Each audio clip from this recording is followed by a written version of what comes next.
چال میں آپ سب کا سواگت ہے پارٹ 2 پہ۔ آپ سب کو اگر اچھا لگے گا تو ضرور بتائیے گا۔ ایم سو سوری کہ میں لیٹ آئی ہوں کیونکہ ٹائم بالکل بھی نہیں ملتا۔ Okay bye. رنگ کی خوبصورت بطخ کو دلہن کے لباس میں سجا دیا، اس کے گلے میں زیور پہنایا، اس کے پروں پر سنہری چادر ڈالی اور گھونگھٹ دے کر سانپوں کے حوالے کر دیا۔ سانپوں کا جلوس بطخ کو لے کر جھومپڑی سے نکل گیا، مگر عین اسی وقت ایک درخت کی شاخ پر بیٹھی کوئل نے زور سے پکارا، کوکو کوکو، تم دھوکہ کھا گئے، یہ حسینہ نہیں، تمہیں بطخ ملی ہے۔ یہ سنتے ہی گھاس کے سانپوں میں ہلچل مچ گئی۔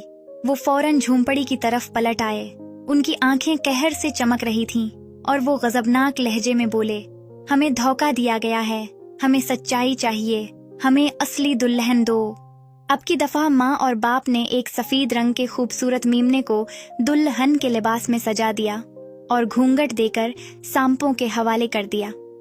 سانپوں کا جلوس میمنے کو لے کر جھومپڑی سے نکل گیا، مگر عین اسی وقت ایک درخت کی شاخ پر بیٹھی کوئل نے زور سے پکارا، کوکو کوکو، تم دھوکہ کھا گئے، یہ حسینہ نہیں، تمہیں میمنہ ملا ہے۔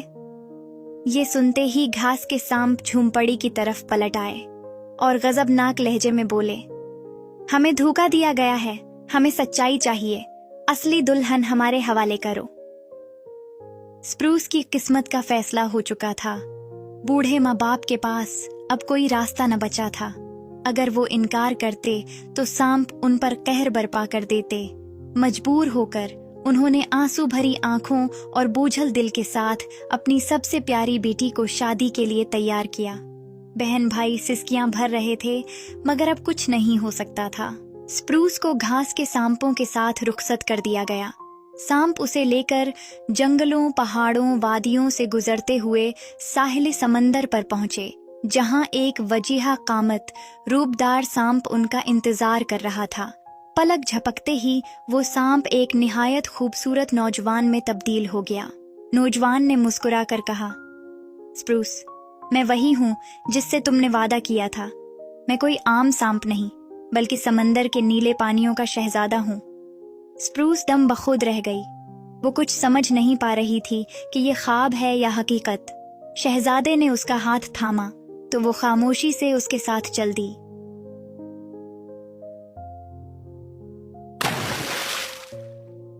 وہ دونوں سمندر کی گہرائیوں میں اتر گئے۔ نیلے پانیوں کے بیچ ایک چمکتا ہوا شاندار محل کھڑا تھا، جہاں دونوں کی دھوم دھام سے شادی ہو گئی۔ سپروس نے اس روز پہلی بار ایسے پکوان کھائے جو وہ کبھی خواب میں بھی نہ سوچ سکتی۔